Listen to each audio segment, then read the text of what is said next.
Շարունակում ենք ծրագիրը եւ ինչպես գիտեք հաղորդման այս հատվածում մեզ է արդեն միանում վերլուծաբան Արմեն Չիբուխչյանը, ճիշտ է հեռավար կարգով, բայց բոլոր դեպքերում միանում է։ Բարի երեկո Արմեն։ Բարի երեկո, ողջունում եմ բոլորին Երևանից։ Արմեն, երեք տեղի ունեցել վարչապետ Փաշինյանի հեռախոսազրույցը Միացյալ Նահանգների պետքարտուղար Մարկո Ռուբիոյի հետ, այսօր վարչապետը մի քանի բան ասեց, որոնցից մեկը իմ կարծիքով ամենակարևորը գրավեց իմ ուշադրությունը, մեջբերում եմ վարչապետին, հեռախոսազրույցի առաջին արձանագրումը երկրների միջև ռազմավարական գործունեության նկատմամբ վերաբերմունքի հետաքրքրության վերահաստատումն էր եւ արձանագրումը, որ այդ օրակարգը շարունակում է նույնքան հրատապ լինել գործող վարչակազմի համար։ Այսինքն, ինչքան ես եմ հասկանում, ուզում էր ասել, որ այս հարցում ինչ որ մինչև հիմա եղել է ուժի մեջ է, եւ մենք շարունակում ենք Հայաստանի նկատմամբ այդ վերաբերմունքը, որ մենք ժառանգել ենք։ Այո, շատ հետաքրքիր հայտարարություն է, իդեպ ես այսօր իմ լայվում նշեցի, շատ լավ է վարչապետը պարզաբանել է, հենց այդ էի բացատրում, որ իրականում ուրեմն հայ-ամերիկյան հարաբերությունները դրանք դեռ ռազմավարական չեն։ Դա ռազմավարական հանձնաժողով է։ Եվ տեսակետ հայտնեցի, որ ովքեր որ լսել են, ովքեր չեն լսել, դրա իրանց համար եմ կրկնում երկու բառը, որ պատկերացնեն ինչի մասին է խոսքը։ Իրականում այստեղ մի հետաքրքիր հանգամանք կա։ Մարկո Ռուբիոն ստեղծեց որպես ռազմավարական գործընկերներ ենք, չէ՞, քննարկել, այսինքն այդ շեշտադրումը դրեց։ Ես շատ լուրջ ուսումնասիրել եմ այդ հարցը եւ ակնհայտ է ինձ համար, որ այնտեղ ռազմավարական գործընկերություն չկա։ Կա ճանապարհ դեպի ռազմավարական գործընկերություն, կա հանձնաժողով, բայց Մարկո Ռուբիոն շեշտեց որպես ռազմավարական գործընկերներ։ Սա լավ ազդանշան է։ Իրականում սա լավ ազդակ է մեզ համար, եւ ահա վարչապետը շատ լավ պատկերացրեց, որ այդ ռազմավարական գործընկերության ճանապարհը հետաքրքիր է նաեւ այդ օրակարգը, ճիշտ։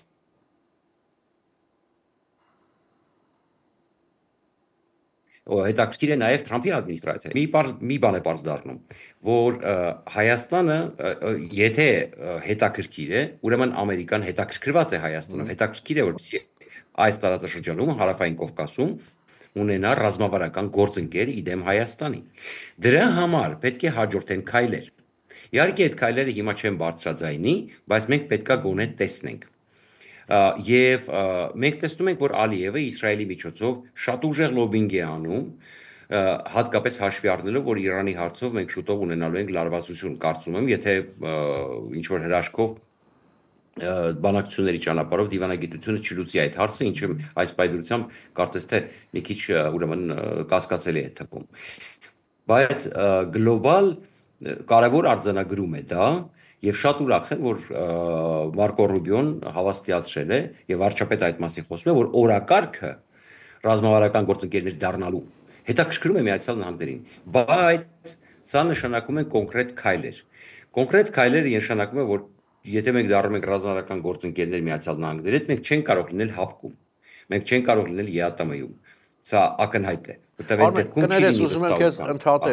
եմ քեզ ընդհատել։ Քո պատկերացմամբ ինչ որ դու ասացիր, որը տրամաբանական է շատ։ Իրենք զրույցի ժամանակ այդ մասին նշում են, թե պետք է դա հասկանալի լինի կողմերին։ Այսինքն Մարկո Ռուբիոն կարող է ուղիղ տեքստով ասել, որ գիտեք ինչ, այսպես է, բայց մինչև չհրաժարվեք ռուսական այս բանից չեք կարող ստանալ սա։ Ես կարծում եմ, որ վերջում բանալի բան ասեցիք, ես չեմ կարծում, որ ուրեմն գուցե շատ պարզ չի ասվել։ Կարող է պարզ ասում են, կարող է այդպես տեքստը, բայց սովորաբար իմ կարծիքով ավելի շատ վերջի ասածն է, ձեր որ եթե մենք կարող ենք տրամադրել սա, բայց չենք կարող տրամադրել, մինչև որ քանի դեռ դուք այս կազմակերպությունների անդամ եք։ Լավ։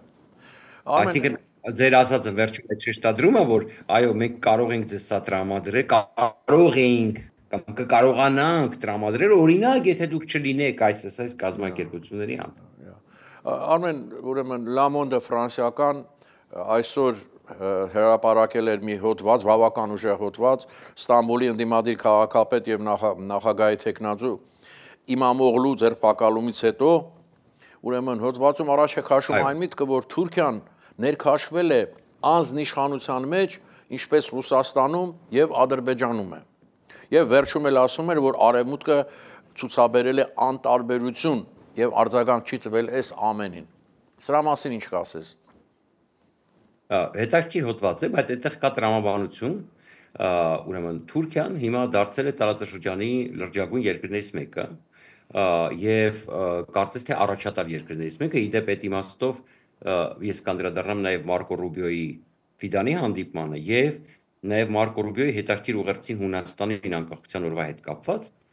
այստեղ գիտեք ինչ է տրամաբանական ոչ մեկ չի ուզում վատանալ Թուրքիայի հետ եթե հարցը պետք է լուծի Թուրքիայի ժողովուրդը եթե Թուրքիայի ժողովուրդը ուրեմն օքեյ ասենք բռնապետության ավտորիտար ռեժիմի պուտինիզմի կամ չգիտեմ ինչպես նշում է Լեմոնդը այդ դեպքում իսկ ինչու արևմուտքը պետք է այս պահին վատանա բավականին ուժեղացած դիրքերը Թուրքիայի հետ այսինքն ըստ էության եթե Էրդողանը դառնալու է միապետ եւ Թուրքիայի ժողովուրդը դա հանդուրժելու է բնականաբար այս խառը իրավիճակում հիմա հարձակվել Թուրքիայի վրա փորձել պատժամիջոցներ կիրառել այս պահի դրությամբ ենթադրում եմ բոլորը սպասողական վիճակում եմ եւ այստեղ ինձ թվում է ավելի շատ արևմուտքը սպասում է ակտիվություն Թուրքիայի ժողովրդի կողմից հիմա մենք տեսնում ենք որ դեռ շարունակվում են բավականին մեծ զանգվածային ակցիաները, բայց կարծես թե դա չի տարածվում ամբողջ Թուրքիայում։ Այս է շատ կարևոր նշանակություն, ճիշտ է Ստամբուլը կարևորագույն քաղաք է։ Մենք գիտենք, որ Ստամբուլի քաղաքապետները հաճախ դառնում են նախագահներ, այդ թվում Էրդողանը։ Մենք գիտենք, որ այդ պրակտիկան կա, նույն Էրդողանը բանտ է նստել, գիտեք, ուրեմն Ստամբուլի քաղաքապետ լինելու ժամանակ, հա, հետո դրանից հետո դարձել է նախագահ։ Ըստեղության դա հերոսացման ինչ որ մի փուլ է, հա, այդտեղ պատմությունը կրկնվում է, հա, Արմեն, եթե Այո։ Եվ այստեղ կարծում եմ շատ բան կախված է Թուրքիայի ժողովրդից եւ իրենք սպասում են ըստեղության Թուրքիայի ժողովրդի ակտիվությունը։ Եթե դա մասշտաբային դառնա ամբողջ Թուրքիայով, ենթադրում եմ արևմուտքի արձագանքն էլ կլինի համապատասխան։ Բայց այս իրավիճակում տեսեք, Ֆիդանը մտահոգություն հայտնել է Իմամօղլուի, Էքրեմ Իմամօղլուի ձերբակալության հետ կապված, բայց միևնույն ժամանակ Ֆիդանը Թուրքիային ակնարկում է, որ եթե դու պատրաստվում ես այդ տարածաշրջանում ունենալ լրջագույն դերակատարում, ինչպես դու հավակնություններ ունես, ուրեմն դու պետք է հայ-ադրբեջանական հարցում եւ ռուս-ուկրաինական ուրեմն պատերազմում Ամերիկայի դիրքորոշումը պահես, հա, Ամերիկայի դիրքերը պահես, կոպիտ ասած։ Կա, այսինքն իհարկե իրենք դիվանագիտական ձևով ասում են, որ պետք է ապահովես խաղաղության պահպանումը, այսինքն եթե դու այդքան ուժեղ ես, հա, դու պետք է այդ ամեն ինչը կարողանաս անել։ Բայց իրականում մենք պետք է մի պարզ բան հասկանանք։ Մենք խոսքերը մի կողմ, այդ լավատեսությունը մի կողմ, որ մենք ունենք, ես շատ եմ ուզում լինել լավատես, բայց պետք է չմոռանալ, որ գլխավոր թիրախը ամերիկյան մամուլը դուք եք հետևում, ես էլ եմ հետևում, ողողված է Իրանով։ Ուղղակի ողողված է։ Պետք է զգուշ լինենք եւ հասկանանք, որ Ալիևը Իրանի հարցով փորձում է ստանալ դիվիդենդներ եւ այս օրակարգը դուրս չի եկել ուրեմն այսինքն չի այս վտանգը կներեք չի չեզոքացել դա համար մենք պետք է նայենք նաեւ գործերին հիմա մեզ մոտ ընդմիջում Արմեն կվերադառնանք ու կշարունակենք զրույցը բարեկամներ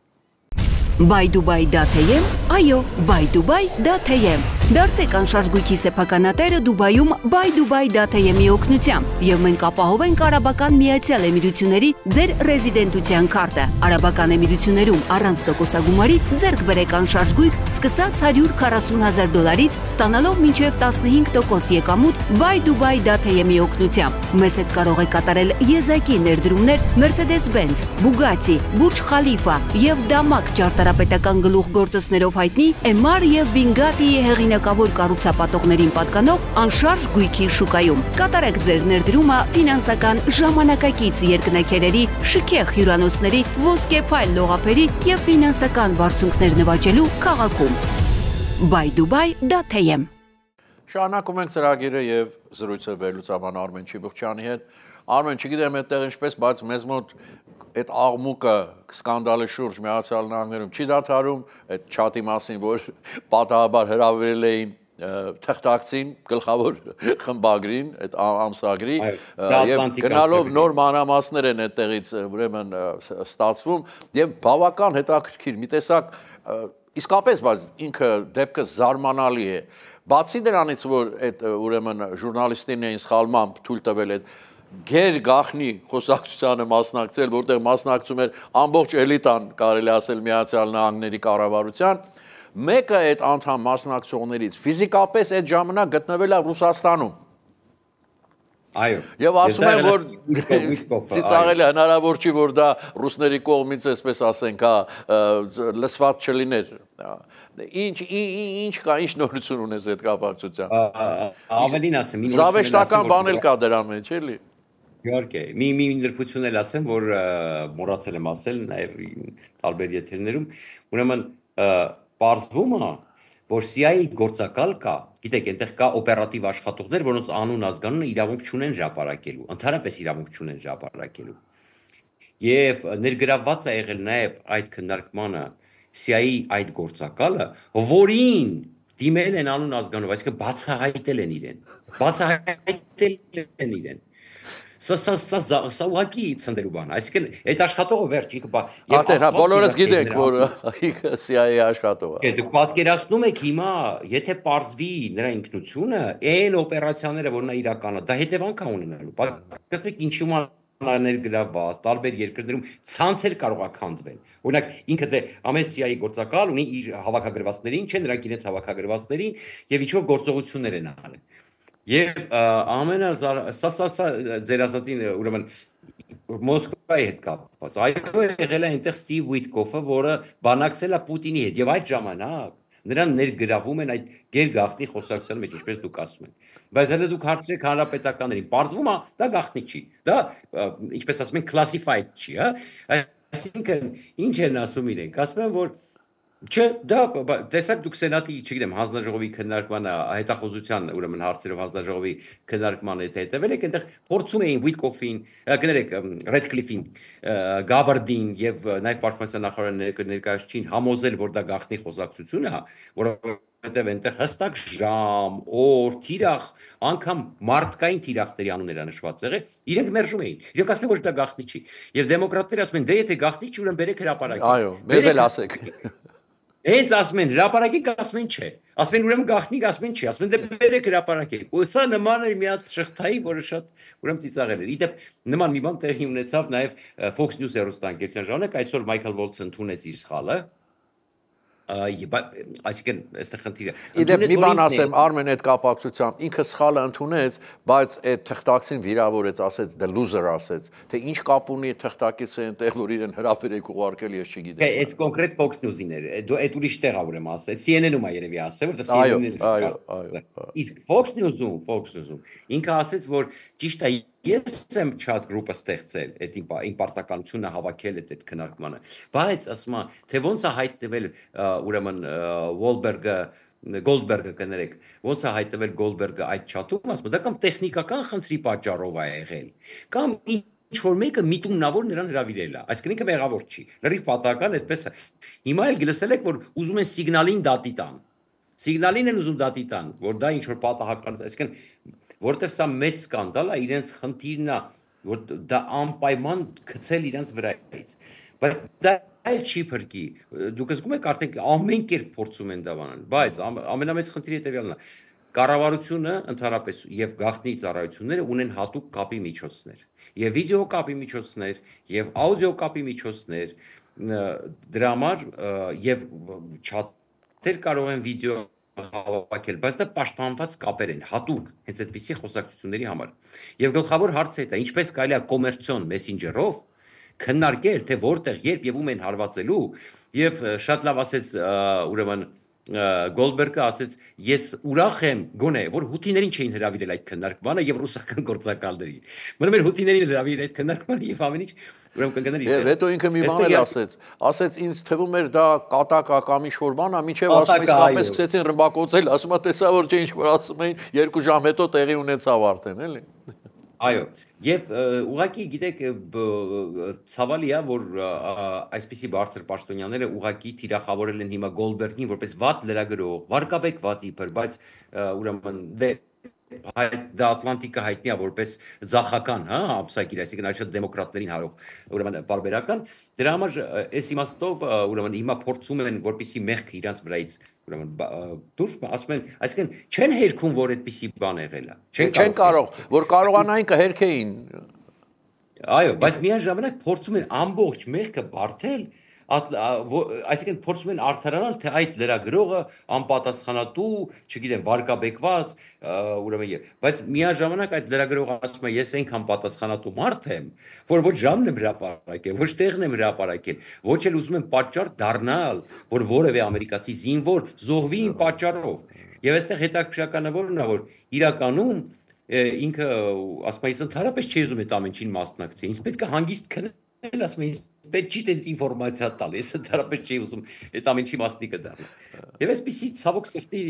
բաց թողում, որը խայտարակ եւ ենթադրում եմ իդեպ հանրապետական ադմինիստրացիան Թրամփի այսքան խառնված է իրար, որովհետեւ հասկանում են, որ այս դրվագը իմ կարծիքով սա է պանիկայի պատճառը, կարող է լուրջ հետևանքներ ունենալ իրենց վարկանիշի հետ կապված։ Շնորհակալություն Արմեն։ Ես եմ շնորհակալ։ Այսքան այսօրվա համար սիրելիներ կհանդիպենք վաղը, միշտ տեսություն։